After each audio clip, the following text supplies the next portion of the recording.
Hello friends, welcome to meal tonight. ഇന്ന് ഞാനിവിടെ coconut ബർഫിയുടെ recipe ആയിട്ടാണ് വന്നിരിക്കുന്നത്.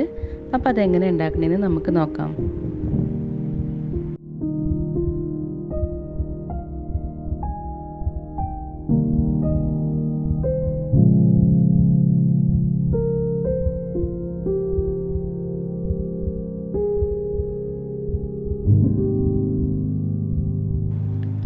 അതിനുവേണ്ടി ഞാനിവിടെ 1/2 കപ്പ് ഡെസിക്കേറ്റഡ് കോക്കനട്ട് എടുത്തിട്ടുണ്ട്.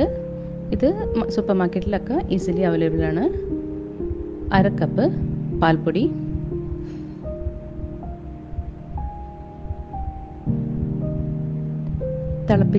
തണുപ്പിച്ച പാലാണ്. ഇത് 1 ടേബിൾ സ്പൂൺ എടുത്തിട്ടുണ്ട്.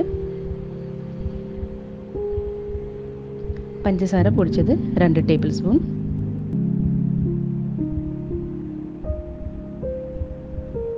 ഞാനിവിടെ ആൽമണ്ട്സ് ആണ് എടുത്തിരിക്കുന്നത്. ചെറുതായിട്ടൊന്ന് കട്ട് ചെയ്തിട്ടുണ്ട്. നിങ്ങൾക്ക് വേണമെങ്കിൽ ടൂട്ടി ഫ്രൂട്ടി, ചെറി എന്ത് വേണമെങ്കിലും യൂസ് ചെയ്യാം. കുറച്ച് ഏലക്ക പൊടിച്ചത്,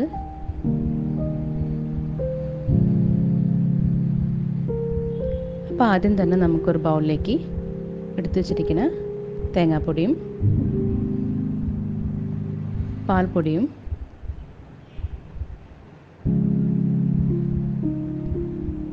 പഞ്ചസാര പൊടിച്ചതും ഏലക്ക പൊടിച്ചതും ഇതെല്ലാം കൂടി ഇട്ട് കൊടുത്തിട്ട് നമുക്ക് നന്നായിട്ടൊന്ന് മിക്സ് ചെയ്തെടുക്കാം.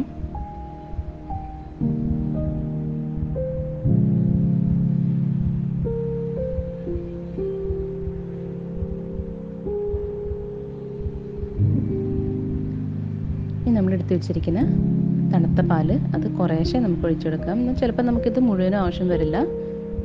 അപ്പോൾ നമ്മളിത് കുറേശ്ശെ ഒഴിച്ചു കൊടുത്തിട്ട് നമുക്കിത് നന്നായിട്ടൊന്ന് കുഴച്ചെടുക്കണം. പാല് കൂടിപ്പോകാൻ പാടില്ല. അപ്പോൾ നമ്മുടെ ബർഫി സെറ്റാവില്ല. അതുകൊണ്ട് നമ്മൾ നോക്കിയിട്ട് വേണം ഒന്ന് ഒഴിക്കാൻ. കുറേശ്ശെ ഒഴിച്ചു കൊടുത്തിട്ട് നമുക്കിതൊന്ന് മിക്സ് ചെയ്തെടുക്കാം.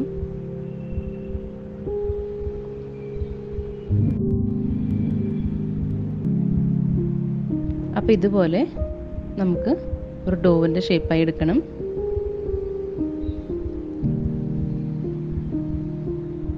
ഇനി നമ്മളൊരു ബട്ടർ പേപ്പർ വെച്ചിട്ട് ഇതേപോലെ ഒരു മോൾഡ് വെക്കുക. എന്നിട്ട് അതിലേക്ക് ആദ്യം കുറച്ച് ആൽമണ്ട് ഇട്ട് കൊടുക്കുക. നിങ്ങൾക്ക് ആൽമണ്ട് ഇല്ലെങ്കിൽ ടൂട്ടി ഫ്രൂട്ടി എന്ത് വേണമെങ്കിലും യൂസ് ചെയ്യാം. ഞാനിപ്പോൾ ഇവിടെ ആൽമണ്ടാണ് എടുത്തിരിക്കുന്നത്.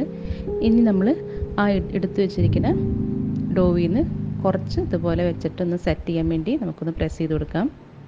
നിങ്ങൾക്ക് ഏത് ഷേപ്പ് വേണമെങ്കിലും യൂസ് ചെയ്യാം. ഞാനിപ്പോൾ ഇതേപോലെ ഫ്ലവറിൻ്റെ ഷേപ്പാണ് യൂസ് ചെയ്യുന്നത്. ഇതേപോലെ ഒന്ന് പ്രസ് ചെയ്ത് കൊടുക്കാം.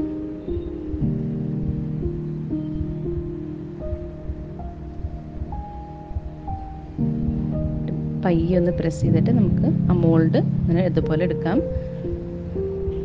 അപ്പോൾ ഞാൻ ഇതെല്ലാം ഒന്ന് ഷേപ്പാക്കി എടുത്തിട്ടുണ്ട്. ഇനി നമുക്കൊരു അരമണിക്കൂർ ഇതൊന്ന് ഫ്രിഡ്ജിൽ സെറ്റാവാൻ വേണ്ടി വെക്കാം. അപ്പോൾ അരമണിക്കൂറായിട്ടുണ്ട്. നമ്മുടെ ബർഫി എല്ലാം സെറ്റായിട്ടുണ്ട്. ഇനി നമുക്കിതൊന്ന് ഇതേപോലെ ഒന്ന്